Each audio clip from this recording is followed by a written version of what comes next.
we're bringing you all you need to succeed in the real estate business. It's Spilling the LT, brought to you by Lawyers Title, telling you what it's really like to work in real estate.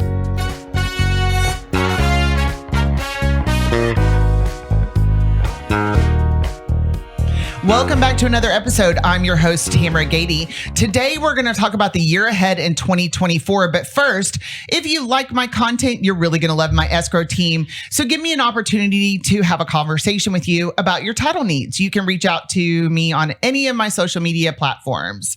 Today's guest is Cara Hawkins. She's the branch manager and senior loan officer for Town Square Mortgage. She has been a partner of mine and my escrow officer, Kelly Berry, for quite some years. I've not had her on the podcast yet, so I feel like I have really been remiss in doing that. I'm really excited to have her on the show today. Thank you for joining me, Cara. Yay, thank you. Yeah, I'm so glad. It's long overdue. So I apologize for taking so long. I've wanted to be on here. I've seen it several times. Oh, you should have said something. Where's my chance? To have you on as a guest. I'm joking. Yeah, anytime. And as a matter of fact, before the show, we were talking about a radio show that you used to do called Single Women Buy Homes. Smart Women. Smart Women Buy Homes. I need to make a note of that. I really like that. So you guys look for a future podcast episode with Cara and I, and we're talking about how single and smart or smart women can buy homes, right? Yes, because we are both single and smart. Single and smart. Well, you're engaged now, so congratulations. Okay. Thank you. Yes, I didn't think I'd be 45 and engaged, but here I am. That's okay. I think you guys look super cute on social. I've not met him, but you seem really happy, and so I'm happy for you. He's wonderful. Good. So let's talk about why we're here today. The first question, I'd just like to jump right in. How's 2024 looking so far? It's looking really good. Okay. I have been... I thought it was going to look good, right? Because the interest rate market dictates a lot of what the activity looks like out there. So, based on every projection we were seeing, as late as last year, we were seeing that, we would see a significant rate drop in 2024, maybe even multiple significant rate drops. So I was anticipating it. I don't think I was anticipating it starting as quick as it did.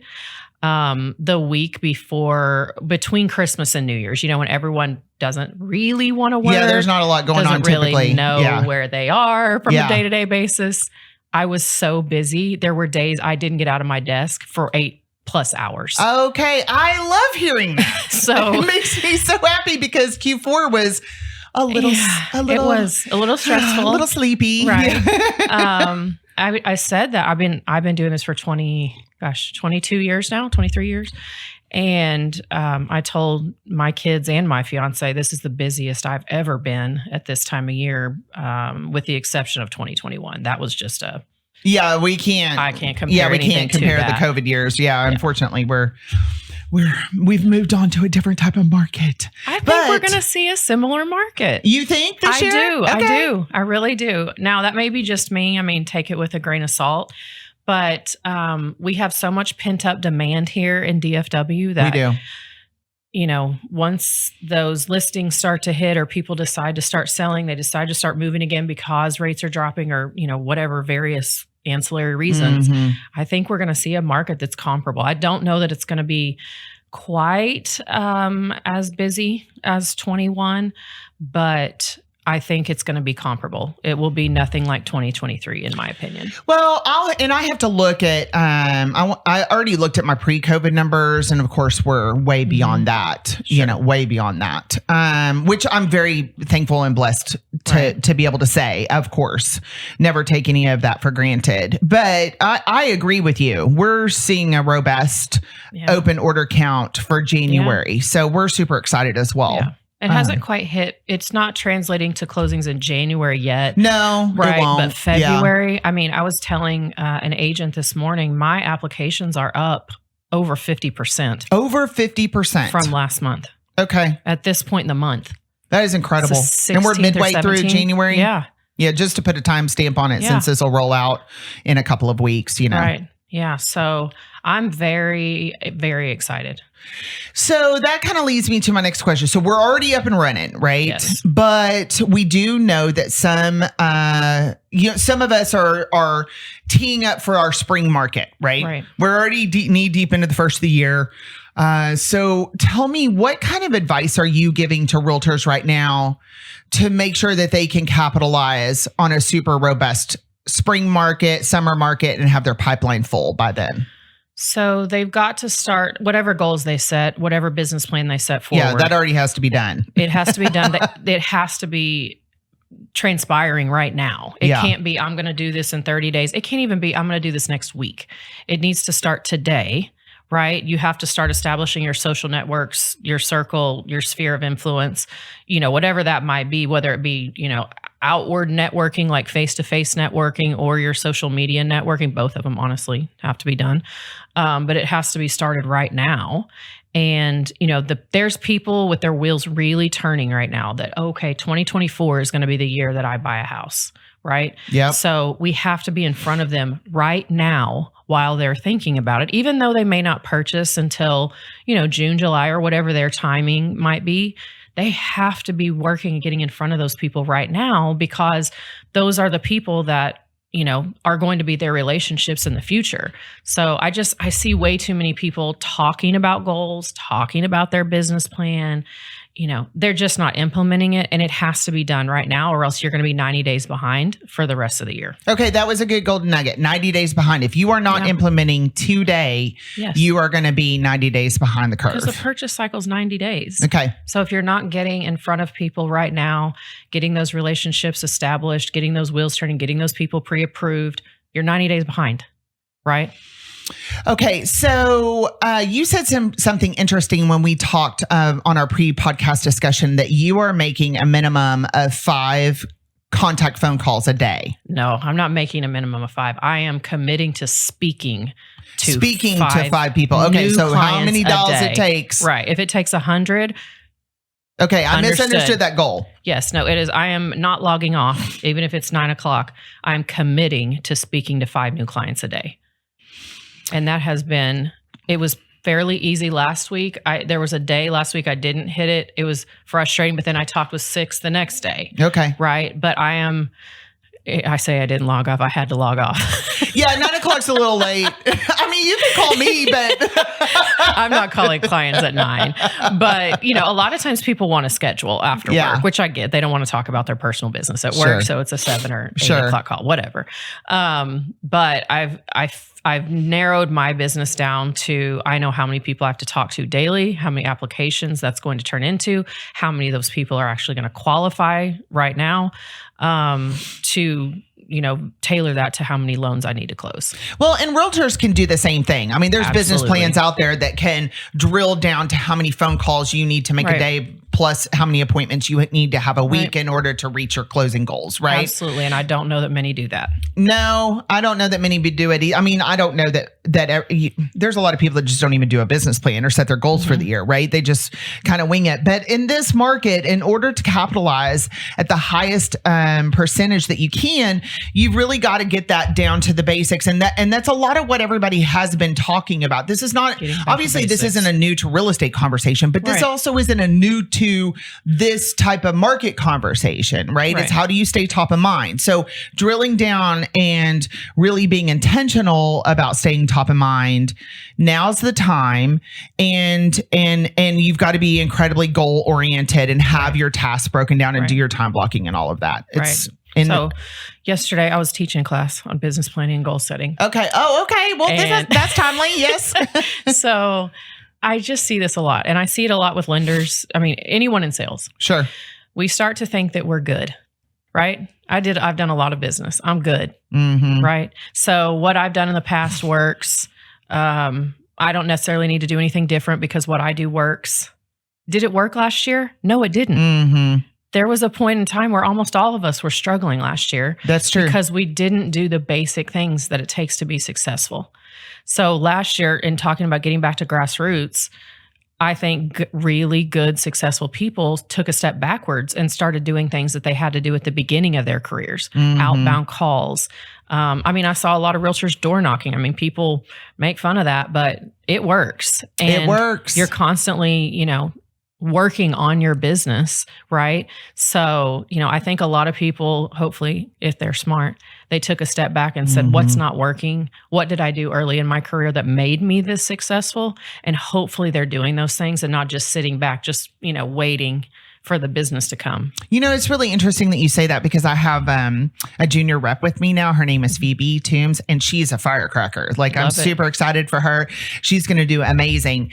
And she's making me go back to the beginning of my career in real estate and my career in title, and really think about, okay, what did I do when I first started, which I've been able to re-implement a few of those good ideas that I kind of forgot about or whatever, because she's just rekindled that idea, right? It's so important. It's so fun. She's so fun. Yeah. I love a good hustler. I see so many new people in this business, lenders, agents, and you can just tell they're going to be amazing. Yes. Right. And I get so excited about that because it reminds me of myself, at that age, I had to make it work. Right. The favorite, she said a couple of things that have made me, chuckle, laugh out loud. Right. But the first one that she said is she wanted to call my clients. And I said, okay, well, tell me why you want to call them. And she said, I want to know how someone my age, because she's younger, she's in her 20s. She wanted to know how she could basically steal business from me. She wanted to know how she could take business away from a experienced senior title rep. And I was like, you can call every single one of them. If she was here, I would pat her on the back right now. Isn't that genius. the greatest thing ever? Genius. I was like, absolutely, you can call whoever you want. Well, if she can take it from you, she can take it from anyone, right? Go for it, girl. But also where are my holes in what I'm doing? What am I not doing enough of or doing correctly that I need to plug a few holes in what I'm doing? Because I'm not perfect, right? I had to look at that too myself last year. I saw lenders out there getting business, and I know they're not as good as me. I know they're not. They're not as good of a loan officer as me. They don't have the knowledge.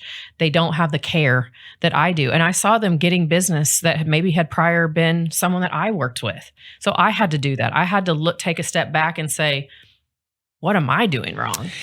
Yeah. And I think a realtor could actually do that as well too. I don't know that I would go to someone and say, why didn't I get to sell your house last year? Right. I think you can probably figure out why you didn't get to sell that person's house. Usually it's something to do with not staying in front of them. You had something on here. A lot of times. You said something that I really liked too about, does your sphere know what you do? Yes. Well, we do take it for granted a little bit, because I've had people say, oh my gosh, can you sell my house? I'm like, I'm a lender. So obviously I haven't done a great job of conveying the piece of the puzzle that I actually handle personally. Sure. I'm glad that they thought of me when they thought of their real estate transaction, but they probably would not have called me for their loan because they didn't know I was a lender. Correct. Yeah. So I think we take advantage or take for granted. Yeah. For granted the thought that people automatically know what we do. Some people just say, oh, well, Tamera's in real estate. Great. Yeah. There's a lot of facets of real estate. I can't tell you how many people think you're a realtor? Yeah. Yeah. Uh-huh. I'm like, no, I don't sell houses, but hey, I do know a few that can help you. It is about clarifying what you do. I don't really clarify what I do too much. I'm like, we're the place where you sign the paperwork, because that's as far as I really need to go with it. Your sphere, your sphere. No, my sphere is different. But people outside of real estate, I'm like, no, I'm not a realtor, but I'll just go with it, because if I look like a realtor, that's fine. I guess there's a certain look. I don't know. I don't look like a nerd lender behind a desk. So, well, yes, you're too beautiful to be behind a desk. I actually prefer it. Okay. So kind of getting back to what we're talking about, we kind of tapped into this a little bit. Does your sphere know what you do? Getting back to basics, making your calls. Something else you mentioned was creating a personal relationship with your sphere. Yes. And so it all is kind of talking about top of mind selling, but how to be really personable with your sphere, personal with your sphere. Like, how do you really connect with them?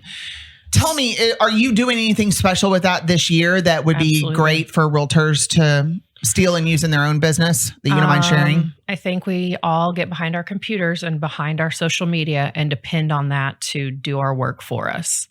And while that does open the door to cast a net to a little larger audience, does not build that personal relationship. So for me, I am always one-on-one with my A referral partners. Okay. And knowing who's an A, B, and C, right, is key. That's the first thing you've got to know. Yep. But making sure they do know how important they are to me, making sure that we're one-on-one, and I mean in person, face-to-face. It could be a lunch. It could be happy hour. It could be drinks. It could be, us getting our nails done. It doesn't matter what it is. It doesn't even need to be business related, right? In fact, I would prefer that's not business related, right? Because we're building a personal relationship with that client, person, referral partner, whoever it is, and it doesn't necessarily have to be business related. So I think agents can look back and see who, where did my top people come from, or who are my top people, who has been consistently my mouthpiece, right? And we all have those clients that refer us to anyone that will listen, right? I love those people. I do too. I have some gold. I have some that I've financed like 7 loans for themselves. I love that. And if they're anywhere, they're telling people about me, which your raving fans. Right. So who are your raving fans, right? I think I haven't done a good enough job with that with my actual clients. It's easy with my partners because, they're basically on the same schedule as me. Yeah. But I think you could do that as a realtor or anyone else with your clients. Just take them to dinner. Take dinner to their house. I mean, anything that is an extra touch that's above and beyond anything else you were doing is going to help foster that relationship. Well, and I think it's so February, Valentine's month. It's cliche at best, but I love it. I know. And Lisa Johnson was Lisa Johnson Juden. Juden is her married name. She was here talking about her new book. She's an EBI agent, and she's a big Valentine fan too.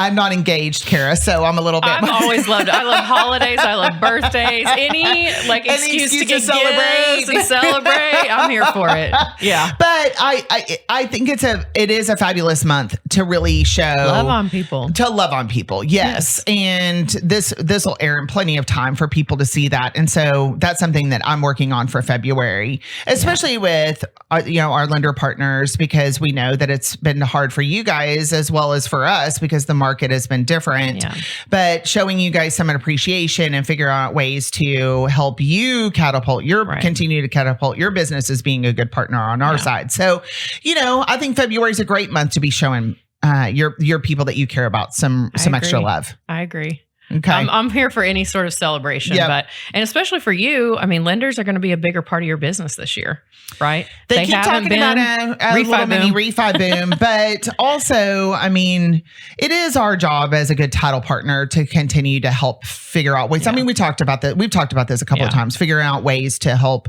you guys continue to grow too, right? Okay, so what are you doing that's a little bit different this year than what you've done last year? So we all learned some lessons from last year, right? We did.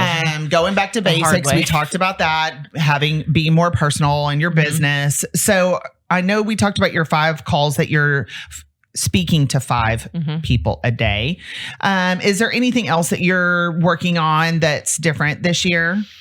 So that is the number one thing. But for me, I am getting out from behind my desk a lot more. Hopefully, sometimes I can't because I'm just too busy. Right. But, somebody's got to close the loans.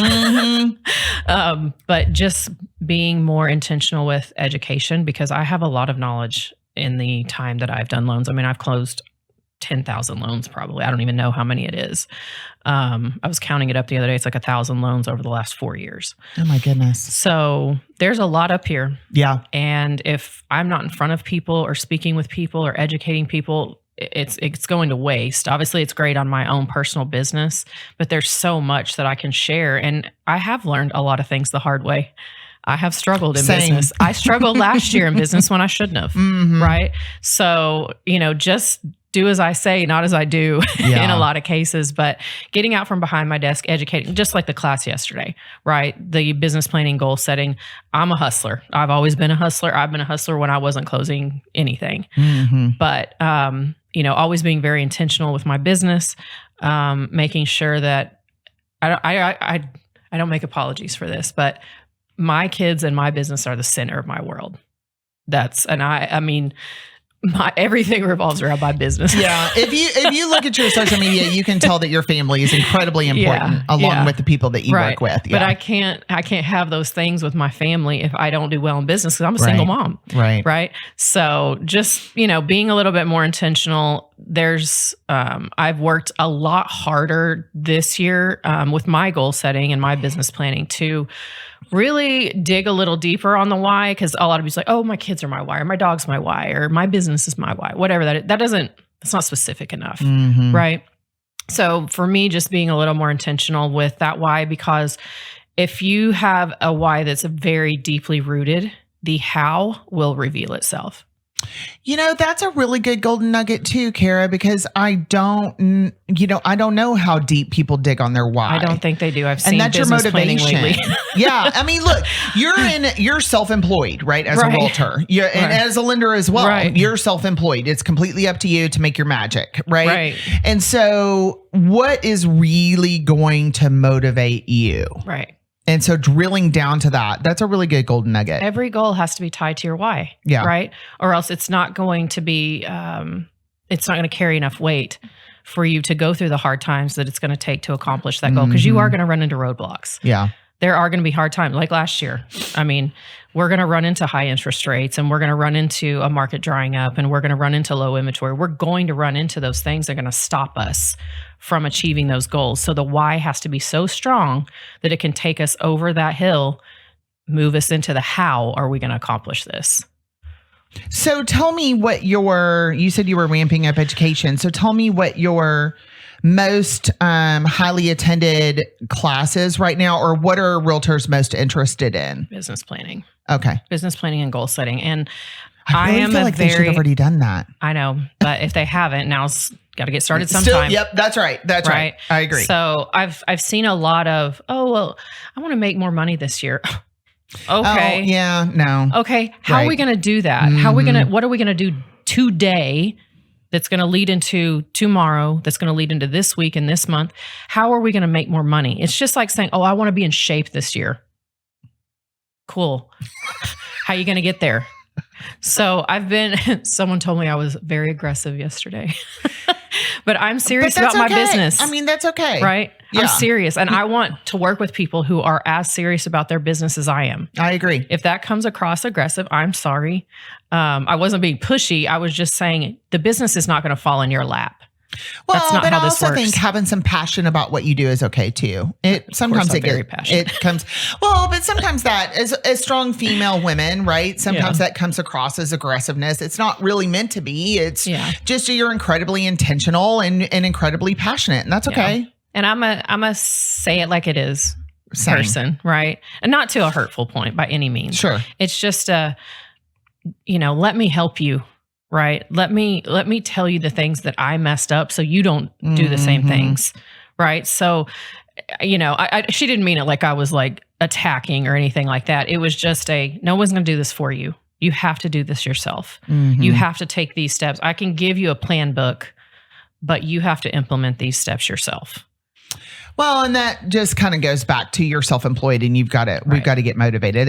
We're out of time here. We're actually behind the curve.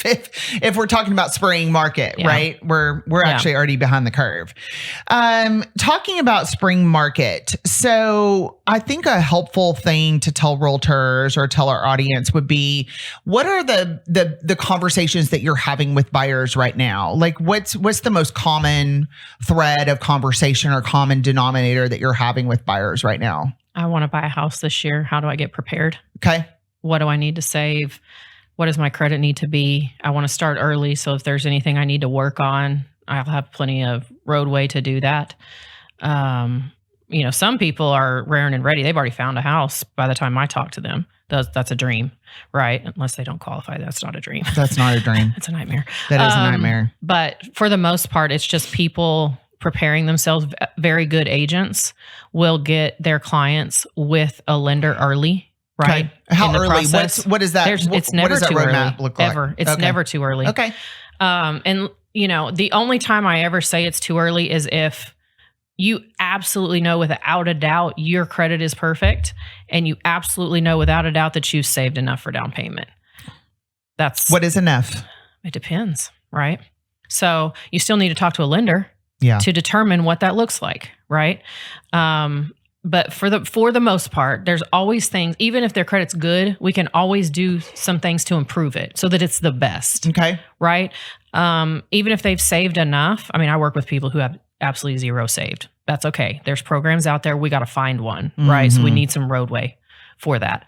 But yeah, I mean, it's never too early. It's especially for a first-time home buyer. It is never too, even if you're planning on not closing until next fall, let's get you ready to purchase. Because if you haven't saved $1 right now, great. You have 10 months to save. Let's create a plan, tell you how much you need to be saving every month. I know life happens. So invariably there's going to be new tires on your car or something. Kid needs something for, for sure. For school. Yeah, absolutely.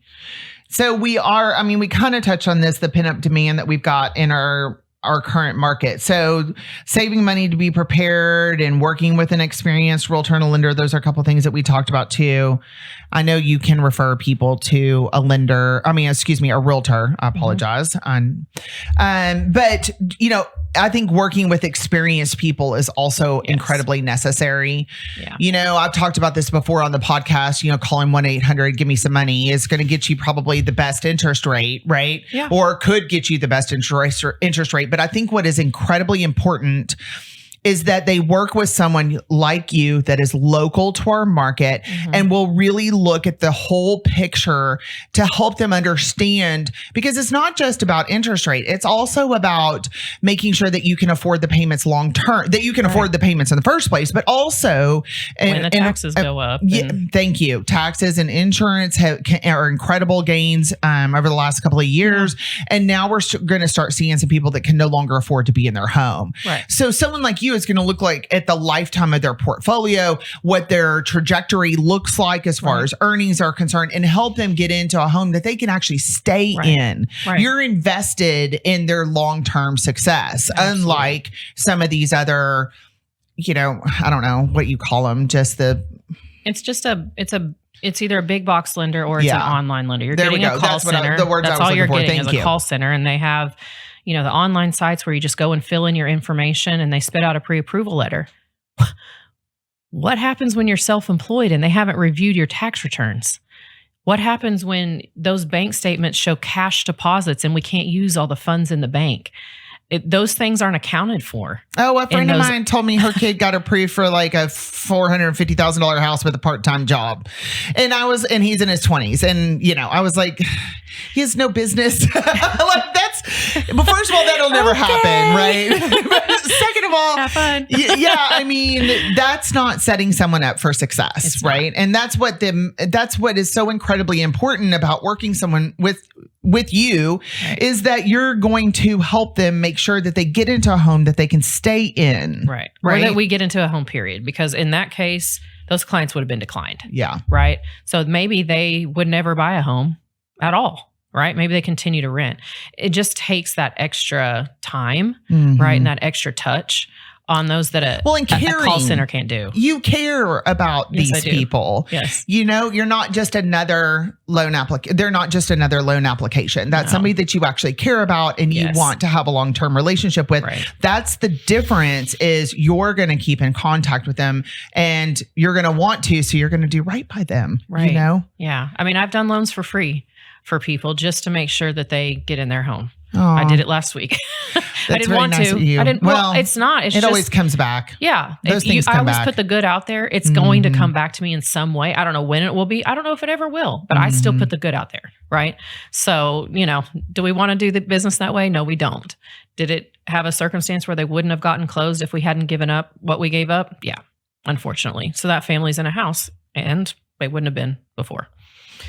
So before we wrap up for today, is there any kind of last minute advice you have for realtors out there as they're working with their buyers this year, getting things ready to go?